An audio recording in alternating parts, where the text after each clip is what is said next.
मेरे प्रिय दर्शकों नमस्कार। प्रिय दर्शकों, ऋषि ज्योतिष में आपका स्वागत है। प्रिय दर्शकों, सबसे पहले मैं आपको धन्यवाद देना चाहूंगा कि आप मेरे वीडियो बड़ी उत्सुकता से देख रहे हैं और आशा करता हूं आगे भी देखते रहेंगे। आज के महत्वपूर्ण वीडियो में हम आपका मार्गदर्शन करने जा रहे हैं कि पंचम भाव में राहु, कोई भी लगन की कुंडली हो, कोई भी लगन की कुंडली हो, पंचम भाव में राहु शिक्षा, संतान, बुद्धि, विवेक, दाम्पत्य सुख को प्रभावित करता है। दर्शकों, आपकी कोई भी लगन की कुंडली हो, यहां पर ये लगन का भाव है, ये पंचम भाव है। यहां पर कोई भी राशि हो, उस राशि में राहु पंचम भाव में राहु माना जाता है। दर्शकों, राहु एक पापी ग्रह है। शनिवत राहु का मतलब है कि राहु शनि की भांति प्रभाव देता है। अगर अशुभ राहु हो तो जातक को पथ भ्रष्ट भी कर सकता है, संतान सुख में अभाव का दे सकता है, नीच लोगों की संगति में राहु प्रसन्न रहता है, उसको भड़का सकता है। अशुभ योग में संतान हो तो दुखों की बाढ़ आ जाती है और दंड भी मिलता है। और पुरुष राशि में हो तो राहु घमंडी भी बना देता है और जिस शिक्षा वह ग्रहण करता है उस शिक्षा के व्यवसाय में उसका कोई योगदान नहीं होता। आजकल जैसा कि आप सभी जानते हैं, हम अपने बच्चों को शिक्षा देते हैं तो आगे चल करके वह उस शिक्षा से संबंधित व्यवसाय करे, लेकिन अगर राहु पुरुष राशि में है तो अधिकतर मैंने ये अनुभव किया है, जो शिक्षा ग्रहण करता है उससे कहीं भिन्न उसको व्यवसाय लेना पड़ता है। उसका व्यवसाय योग्यता के आधार पर व्यवसाय नहीं मिलता। स्त्री जाति का राहु शांति प्रिय है, विवेकशील भी है और यश भी दिलाता है, दो विवाह भी करवा सकता है। ये राहु के मोटे तौर पर गुण है। राहु भक्त प्रहलाद की बहन का पुत्र माना जाता है, ऐसा सभी जानते हैं। अब जब समुद्र मंथन में अमृत की धारा निकली थी तो भगवान विष्णु जब देवताओं को अमृत पान करा रहे थे तो राहु ने छुपके से कर लिया और चंद्रदेव ने उनका शिकायत करने के बाद उसका धड़ काट दिया, तो सिर राहु बन गया और नीचे का हिस्सा केतु बन गया। ऐसे हमारे शास्त्रों और पुराणों में विवरण मिलता है। दर्शकों, राहु पंचम भाव में, पंचम भाव विवेक, बुद्धि, शिक्षा का भाव है, संतान का भाव है, शास्त्रों में निपुणता का भाव है, राजनीति प्रतिभा का भाव है, सरकार के खजाने का भाव है और प्रेम आदि का भाव है। पंचम भाव लगन से पंचम भाव खुद का है और जीवन साथी से पंचम भाव एकादश भाव माना जाता है। जैसे हमारा एकादश भाव होता है, इसी तरह से जीवन साथी का एकादश भाव होता है, उसके लिए सभी प्रकार का सुख माना जाता है। राहु की 3 दृष्टि एक हमारे पराशर जी ने छोड़ करके बाकी सभी ऋषि मुनियों ने बताई है। राहु जहां पर स्थित होता है वहां से पंचम स्थान पर, वहां से सप्तम स्थान पर और नवम स्थान पर पूर्ण दृष्टि रखता है और उसका केंद्र प्रभाव भी बाकी जगह पर होता है। दर्शकों, पंचम भाव जैसे मैंने बताया शिक्षा, बुद्धि, विवेक का कारक है, संतान का कारक है। राहु, ऐसा राहु परिवार के बीच में टकराव पैदा कर देता है। ऐसा जातक जुआ आदि, सट्टा आदि अशुभ कार्य करता है, क्योंकि राहु की नवम दृष्टि लगन पर जाती है, वो लगन को प्रभावित करता है। पंचम भाव में यदि कोई शुभ ग्रह हो और वह राहु का प्रभाव करे तो कुछ राहत हासिल की जा सकती है। पंचम भाव क्योंकि पंचम स्थान कला आदि का भी भाव है और राजनीति से जुड़े हुए का भी भाव है। अशुभ राहु उनको डाउनफॉल करा देता है और शुभ राहु उनको ऊंचा उठा देता है। 5वें घर में राहु की स्थिति का मतलब है कि आप अपने माता पिता के साथ बुरा व्यवहार कर रहे हैं, वह माता पिता का सम्मान नहीं कराने देता, ऐसा मिलता है और जीवन में नाना प्रकार के दुख देखने को मिलते हैं। पंचम राहु आपके कैरियर पर भी प्रभाव डालता है। पांचवें घर में राहु जातक के लिए कॉलेज का समय तो बहुत अच्छा निकलता है, मनचाही सफलता पाने के लिए दूसरों से सहायता भी मिलती है। एजुकेशन की बात करते हैं ऐसे जातक सामाजिक विज्ञान, साहित्य और राजनीति में भी परिपक्व हो जाते हैं। आप किसी एक विदेश भाषा का विशेषज्ञ भी बन सकते हैं। परंतु राहु धोखाधड़ी, चोरी, भ्रष्टाचार के मामलों में फंसा देता है। व्यवसाय में कैरियर बनाने के अवसर तो प्रदान करता है। यदि आप राजनीतिक कैरियर बनाना चाहते हैं और गिरफ्त देता है तो उच्चतम स्तर भी पहुंच जाते हैं। और अगर राहु अशुभ है तो डाउनफॉल भी ले जाते हैं। और इसी तरह से राहु कैरियर को भी प्रभावित करता है। पंचम राहु आपके वैवाहिक जीवन को भी प्रभावित करता है। पंचम राहु वाले व्यक्ति जीवन में कोई सुख नहीं मिल पाता। यदि आपका जीवन साथी आपसे कितना भी प्रेम करे, फिर भी वो आपको अपने किसी भी आकर्षण तरीके से आकर्षित करे, फिर भी आप जो है उसकी तरफ अच्छा प्रेम भाव नहीं करते। ये राहु के कारण होता है, क्योंकि राहु राजा से रंग भी बनाता है, राहु मैखाना भी है, राहु राज भी है, राहु कैद भी है, राहु कारागार भी है, राहु महल भी है। ये सिर्फ होता है राहु के शुभ और अशुभ प्रभावों के कारण होता है। इसके अलावा जीवन साथी से अनावश्यक बातों के लिए झगड़ा हो सकता है, छोटी मोटी लड़ाई हो सकती है, दोनों के बीच कम्युनिकेशन गैप बन जाता है और दाम्पत्य सुख में कमी की बात बन जाती है। राहु की यही संभावना अव्यक्त करती है कि राहु पुनर्विवाह भी करा देता है। क्यों? राहु की नवम दृष्टि लगन पर है और लगन प्रतिनिधि करता है जिस जातक की कुंडली है उसका। तो परंतु पंचम भाव के राहु आप लव लाइफ खत्म हो जाती है अगर अशुभ राहु है तो। आपके व्यक्तित्व पर भी पंचम भाव का राहु आपके व्यक्तित्व पर भी प्रभाव डालता है। पांचवें राहु आपको बेहतर मैनेजमेंट में स्किल भी करा सकता है, तीव्र बुद्धि भी करती है, जरूरत से ज्यादा बातों में अनैतिक स्वभाव बना देता है और शरारती रहते हैं और आत्मविश्वास कूट करके बना। राहु पंचम भाव में तो संतान के साथ संबंध खराब होते हैं।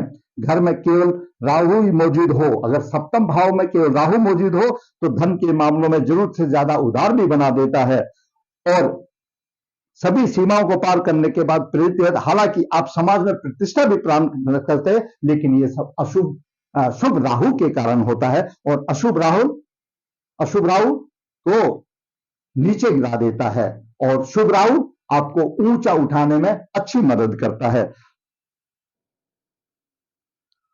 दर्शकों, ये राहु का प्रभाव मैंने आपको पंचम भाव में बताया। पंचम भाव में जिसमें अशुभ राहु है वह दुर्भाग्यवश कोई रास्ता चुन नहीं पाते। क्यों? राहु मायावी है, राहु पथ भ्रष्ट देने वाला है। और दूसरी बात, राहु हमारे पूर्वज का प्रतिनिधि है, राहु को पितामह माना गया है। पंचम भाव साधारण तौर पर हम कह देते हैं बुद्धि विवेक संतान का भाव है, लेकिन दर्शकों आपको यह भी मालूम होना चाहिए पंचम भाव हमारे पूर्व जन्म के उन कर्मों का भी भाव है जो हमारी जिज्ञासा से कर्म अधूरे रह गए, चाहे वो अशुभ हो या शुभ हो।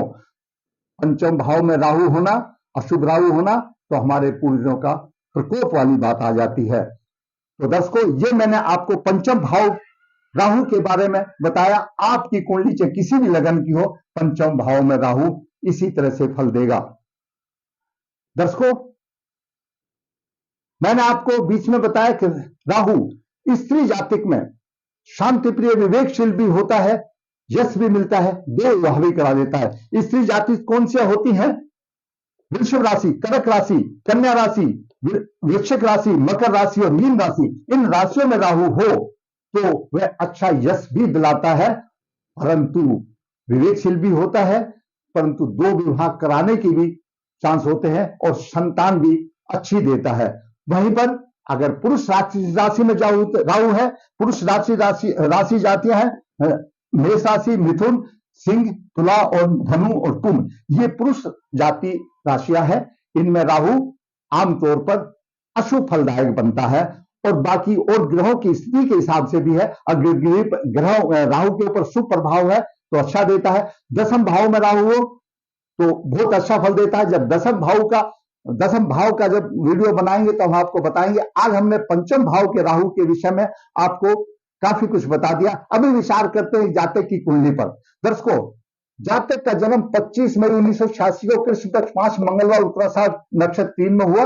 जन्म के समय पर धनु उदय हुआ। धन लगन के 6 अंश विद्वान है। लगन में मंगल 28 अंश लेकर के विद्वान है। द्वितीय भाव में चंद्रमा मकर राशि में 5 डिग्री 26 मिनट लेकर के विराजमान है।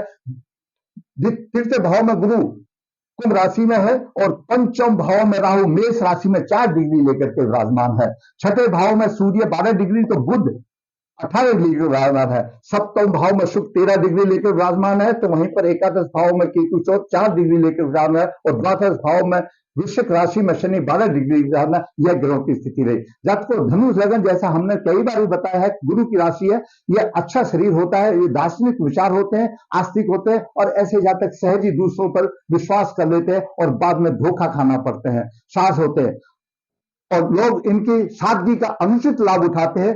दूसरे व्यक्ति का सहायता करना इनका परम कर्तव्य हो जाता है। लग्न तीसरे भाव में शुभ माना जाता है, परंतु गुरु शनि की राशि में है, कुंभ की राशि में है। गुरु शनि पाप ग्रह की राशि में बैठ करके खुश नहीं होता। हरिवंश पुराण में यह वर्णन मिलता है। और जब गुरु पाप ग्रह की राशि में होता है तो ऐसा मान के सोचो पूर्व जन्म के अशुभ प्रभाव, पूर्ण प्रभाव या पितरों के शाप के कारण गुरु पाप ग्रह की राशि में होता है। दर्शकों, आगे बात करते हैं सूर्य की। सूर्य छठे भाव में है, वृषभ राशि में। सूर्य नवम भाव का स्वामी है। नवम भाव भाग्य भाव है। भाग्य भाव हमारे उन कर्मों का भाव है जो हम पूर्व जन्म में शुभ या अशुभ कंप्लीट पूर्ण करके आए, उनके अनुसार पर भाग्य की रचना बनी है। तो भाग्य भाव का स्वामी छठे भाव में भाग्य कमजोर हो गया। सप्तम दृष्टि व्यय भाव को देख रहा है। व्यय से अधिक यानी व्यय अधिक होगा, आमदनी कम होगी, आमदनी से अधिक खर्चा होगा, भाग्य कमजोर होगा, परंतु शत्रु साहसी भी होंगे। तो शत्रु भाव में है, वो उनको दबा रहा है। अब बात करते हैं चंद्रमा की। चंद्रमा अष्टम भाव का स्वामी और द्वितीय भाव में मकर राशि में 5-26 लेकर के बैठा हुआ है। दर्शकों, कुटुंब के पक्ष में और धन के पक्ष में अभाव महसूस होगा। सप्तम दृष्टि से अष्टम भाव को अपनी राशि को देख रहा है। आयु तो लंबी होगी, लेकिन परिवार की हमेशा चिंता रहेगी। चंद्रमा लगन के उदय 6 डिग्री है तो चंद्रमा 5 डिग्री। चंद्रमा लगन की डिग्री लेकर के बलवान है, परंतु द्वितीय भाव में चंद्रमा धन संपत्ति से परेशानी और दाम्पत्य और परिवार का सुख में कमी का कारण बनता है। बात करते हैं मंगल की। मंगल पंचम भाव का स्वामी है और द्वितीय भाव का स्वामी है। मंगल की मूल त्रिकोण राशि मेष राशि में राहु है। मंगल राहु अधिष्ट राशि का स्वामी बन गया, यानी मंगल के प्रभाव राहु जैसे होंगे। राहु से स्वामी का बन गया, लगन में है, एक्सीडेंट का कारक बन गया। चतुर्थ दृष्टि माता के भाव पर माता और स्त्री सुख में कमी करता है, क्योंकि सप्तम दृष्टि पत्नी के भाव में इनमें कमी करता है। और मंगल अष्टम नीच दृष्टि से अष्टम भाव को देख रहा है, दुखों का भरमार रहती है। जातक को मानसिक तनाव हमेशा मिलते हैं।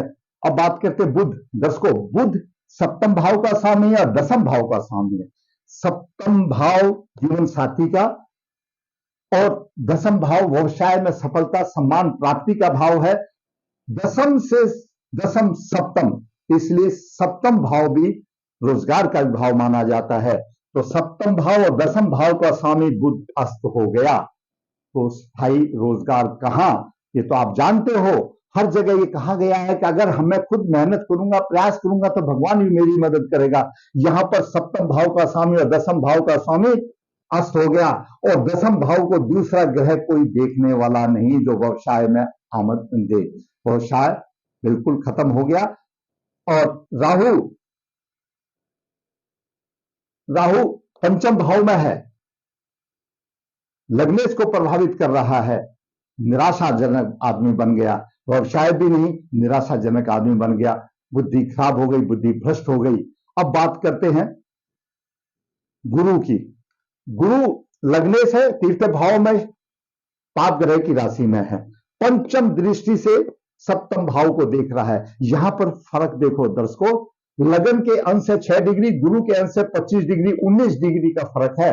देखा जाए तो लगन प्रभावहीन है, क्योंकि उदय अंश है, जो उदय अंश के बराबर में ग्रह होगा वो ही बलवान माना जाएगा। जैसे चंद्रमा, ठीक है, शनि 12 डिग्री पर है, केतु, शुक्र, सूर्य, राहु, मंगल और गुरु की डिग्रियां ज्यादा हो जाने की वजह से 19 डिग्री का फर्क आ गया, और इसमें 22 डिग्री का मंगल का आ गया।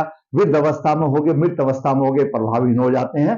तो यहां पर हम बात कर रहे थे गुरु की, गुरु प्रभावहीन है, लेकिन पंचम दृष्टि से यहां देख रहा है सप्तम भाव को, जीवन साथी के में कुछ ना कुछ अच्छा व्यवहार देगा, अच्छा सुख देगा। पंचम सप्तम दृष्टि से नवम भाव को देख रहा है, भाग्य को उठाने की कोशिश करेगा, और नवम दृष्टि से एकादश भाव को देख रहा है, छोट मोट आमदनी का योग बनेगा। अब बात करते हैं शुक्र की। शुक्र सप्तम भाव में है। हमारे ज्योतिष शास्त्रियों का यह वर्णन है, कहने का है, और शास्त्रों का भी वर्णन है कि सप्तम भाव में शुक्र का होना कहीं ना कहीं चरित्र से संबंधित परेशानी दे देता है। शुक्र रोगेश है, यहां पर शुक्र छठे भाव का स्वामी शुक्र रोगेश है। ऐसा जातक और जातक की पत्नी सुंदर होंगी, क्यों? शुक्र का प्रभाव लगन के ऊपर है। सुंदर तो होंगी, परंतु इतने नाजुक होंगे, जैसे भी मौसम बदली करने वाले होगी, खांसी जुकाम सरदर्दी ऐसा उनको लगा रहेगा।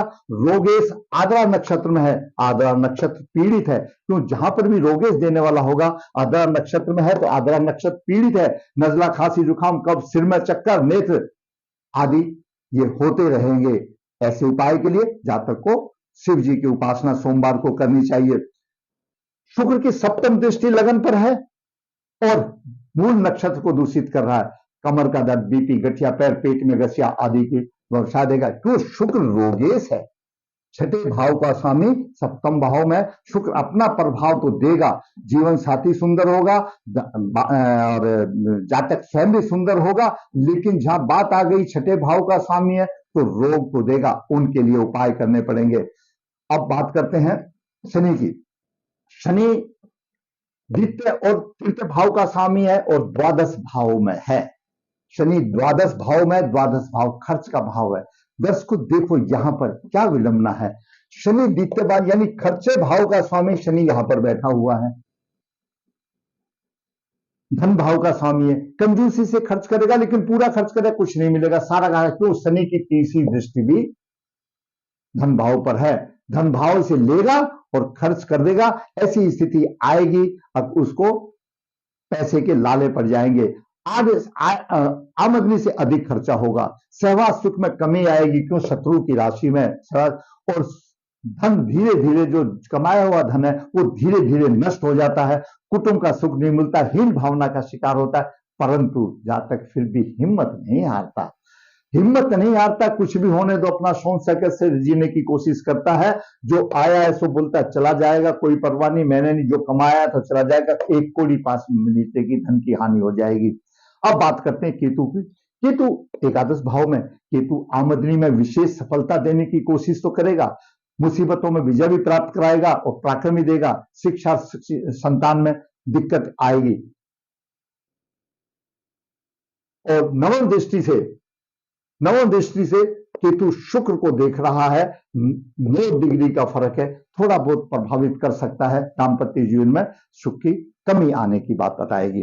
दर्शकों, मैंने आज पंचम राहु के प्रभाव की व्याख्या करते हुए, दर्शकों किसी भी ग्रह के बारे में, राहु देव की बात छोड़ो, किसी के बारे में कितना भी बोला जाए वो तो बहुत है, लेकिन इतना लंबा वीडियो देखेगा कौन, सुनने को कौन तैयार है। मैंने मोटी मोटी बातों से आपका ध्यान आकर्षित किया कि पंचम भाव में राहु किस प्रकार से होता है, पुरुष राशि और स्त्री जाति का भी बताया। ऐसा राहु संतान, विवेक, बुद्धि और दाम्पत्य सुख को प्रभावित करता है। आपका लगन कोई भी हो और पंचम भाव में कोई भी राशि हो, मैंने पुरुष और स्त्री जाति दो ही तो राशियां हैं, 1, 3, 5, 7, 9, 11 ये पुरुष राशि गिनी जाती हैं, 2, 4, 6, 8, 10 मीन ये स्त्री राशि गिनी जाती हैं। सबका मैंने लगभग आपको कुछ मार्गदर्शन करने की कोशिश की। दर्शकों, मैंने शास्त्रों के हिसाब से और अपने अनुभव के हिसाब से आपका मार्गदर्शन कोशिश करने की। मैं ये चाहूंगा कि आप अगर समझते हैं कि आपका मार्गदर्शन हुआ है तो फिर मेरे वीडियो को आप लाइक अवश्य करें, मेरा वीडियो को आप शेयर करें। जिस दर्शक ने मेरा चैनल सब्सक्राइब नहीं किया, सब्सक्राइब करें। और दर्शकों, जैसा मैं हर वीडियो में बताता हूं कि ऋषि ज्योतिष नर्मदा जी के तट के नजदीक है नवदेहर, यहां पर काल दोष पितृदोष पूजाएं ऑर्गेनाइज की जाती हैं। त्रिवेणी संगम पर अपने पितरों की यहां पर मुक्ति का प्रभाव दिया जाता है। एक दैविक शक्ति है यहाँ पर, एक सिद्ध जगह है यहाँ पर। जो जातक अपना काल दोष पितृदोष आदि पूजाएं कराना चाहता है वो ऋषि ज्योतिष से संपर्क कर सकता है। ऋषि ज्योतिष हाथ से पत्रिका लिखता है, पूरी पत्रिका 20-25 पेज की हो जाती है, पूरा जीवन का सार निचोड़ देता है, आपका मार्गदर्शन करता है। जो इच्छुक है संपर्क कर सकता है। ऋषि ज्योतिष कन्या भाव के लिए गुण मिलान बिना किसी शुल्क के आपके पास भेजता है। जो इच्छुक है, जो चाहे वो फायदा उठा सकता है। अब तो फिर कहूंगा दर्शकों, आपको मेरा वीडियो पसंद आया, मेरा वीडियो अगर आप समझते हैं अच्छा है, किसी का मार्गदर्शन करने लायक है, तो लाइक करें, शेयर करें। और जिसने मेरा चैनल सब्सक्राइब किया, सब्सक्राइब, ताकि मेरा अगला वीडियो आपकी नोटिफिकेशन आपके पास आ सके और मेरा भी मनोबल ऊंचा हो और मैं इसी प्रकार से आपके साथ ग्रहों के विषय में और वास्तविक कुंडलियां से आपका मार्गदर्शन करता रहूं। धन्यवाद।